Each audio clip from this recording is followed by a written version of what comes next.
Good morning, শুভ সকাল বন্ধুরা। আজ হচ্ছে শুক্রবার আর এখন ঘড়ির কাঁটা 9:30 ঘরে। তো এখন থেকে ব্লগটা শুরু করছি। আজকেও সকাল সকাল সব কাজবাজ হয়ে গেছে। আজকে একটু দেরি হয়েছে, গতকালকে তাড়াতাড়ি উঠেছিলাম। গতকালকে বোধহয় 5টায় উঠেছিলাম, আমি সঠিক টাইমে যাই না, মনে হচ্ছে 5টায়। কেননা আমি পুজো দিতে এসেছি যখন, তখন কটা বাজে?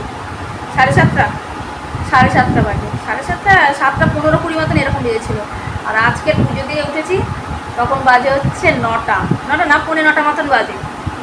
কেননা এই আজকে ঘুম থেকে না একটু দেরি করেই উঠেছি, 6:30টার সময় বা 6:45 উঠেছি। উঠে তারপর এই যে বসে ধ্যান করলাম। তারপর ওই যে মা পায়খানা টাইখানা এসে বললো, ওই দিকে গেলাম। ঘর বেরোলো, ছাদে গেলাম, গেঞ্জি ফেঞ্জি এইসব মায়ের নাইটি ফাইটি নিয়ে আসলাম। এই করতে করতে একটু দেরি হয়ে গেছে।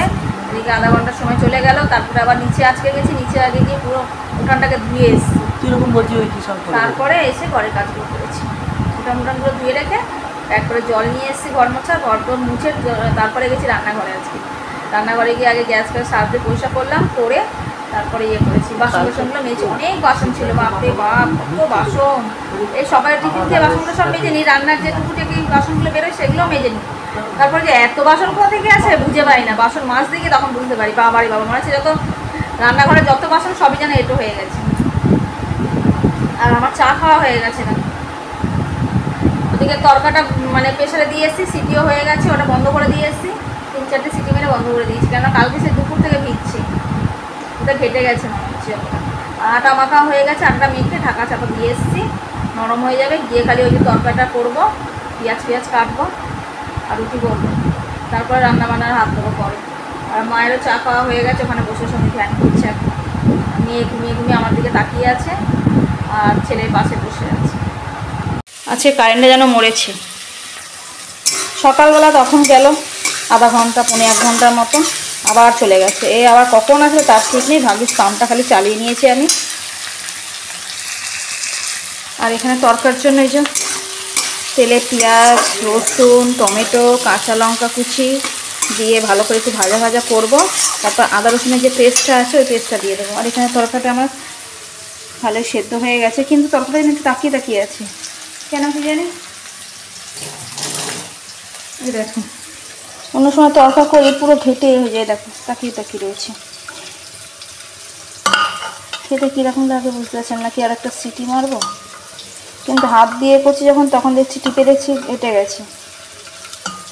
আর এখানে এই যে আদা রসুনের পেস্টটা রয়েছে, যেটুকু আছে দিয়ে দেবো। আর এখানে যা আটাটা মেখে রেখে গেছি, লেচি কাটতে বাকি আছে। তরকাটা বসিয়ে লেচি কাটবে।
ইয়েতে দিলে।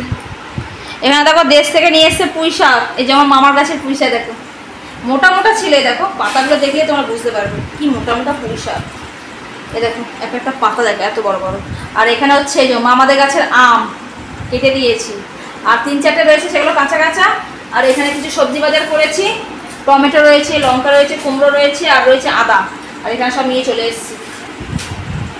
আগে কাটাকুটি করে নিই, তারপর রান্না বান্না করবো। এখন বাজে হচ্ছে 3টে দেখো, আর এখন পর্যন্ত প্রেসারে এখনো মাংস হয়েই যাচ্ছে।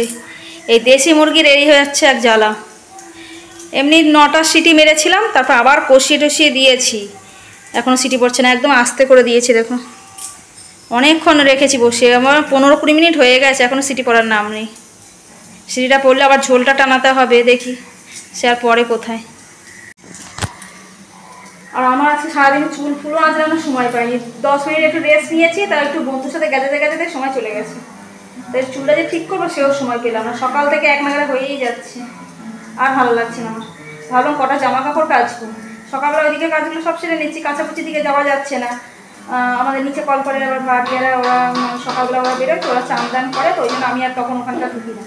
বেলার দিকে ভাবি যে হয়তো কেচে নেবো, 12টার জলটা যখন আসবে, তো সেটা হচ্ছে না। আজকেও টার্গেট করেছিলাম যে জামা কাপড় কটা কাজ হালকা একটু সার দিয়ে জল কাচা করা দরকার ছিল, কালকে দেখি, কালকেও টার্গেট নিয়ে রেখেছি। আজকে এই মাংসর চক্করে গিয়ে আমার সব কাজে সর্বনাশ হয়ে যাবে। এখন সিটি পড়ছে না, মাকে খাইয়ে দিতে হবে। হ্যাঁ আমি নিয়ে আসছি, এইখানে রেখেছি জানালায়, তুই মোবাইল আর চাবিটা। ছেলে ওর ওই যে পুঁই শাক করেছি চিংড়ি মাছ তরকারি দিয়ে, ও ওটা খেয়ে নিয়েছে। আর আমাদের এই মাংস এখন হচ্ছে না, বাসন কোসন আমার মাজা হয়ে গেল, ওদিকে মায়ের কাপড় জামা বড় আসলো, কাচাকুচি করলো, জল দিয়ে এলাম। তারপর আমি ওইদিকে সব মাংসগুলো ধুইয়েছিলাম বারান্দায়, বেছে বেছে রেখেছিলাম, সবজি টবজি কেটে সেটা মুছলাম, রান্নাঘরের সামনেটা মুছলাম, গ্যাস ফ্যাস মুছে নিলাম। এদিকে এদিকে সব পরিষ্কার হয়ে গেছে, এদিকটা দেখো সব পরিষ্কার করে নিয়েছি, যে কতগুলো বাসন বটি ফটি বেরিয়েছে সব, এখানটা গুছিয়ে নিয়েছি পুরো। আর এই দিকটা গ্যাসটা খালি মোছা হয়নি, এই প্রেসারের সিটিটা পড়ুক, তারপরে আবার পরে গ্যাসটা মুছে নেবো। তারপরে দেখো আবার কতগুলো বাসন হয়েছে, বাসনের আর শেষ নেই। এই বাসন দেখতে দেখতে দেখো বাসনের পুরো তাক জমে গেছে। এই যে দুপুরে রান্না বান্না হয়ে গেছে, এটা তো আগেই হয়ে গেছিলো। এখানে রয়েছে ওই যে পুঁই শাক চিংড়ি মাছ দিয়ে, এই দিয়ে ছেলে খেয়েছে। আর এখানে মাংসটাও আমার হয়ে গেছে দেখো। আর এখানে যে ভাত বেড়ে নিয়েছি, বর খাবে না, ওর শরীর খারাপ লাগছে। আর এইখানে হচ্ছে যে দেশি মুরগির গা মাখা ঝোল করেছি, বেশি ঝোল করিনি, এইসব মুরগি কী বলো তো বেশি ঝোল ফোল করলে ভালো লাগে না। কালারটা কি সুন্দর এসছে দেখেছো, বেশিরভাগটা কিন্তু কাঁচা লঙ্কা দিয়েই করেছি।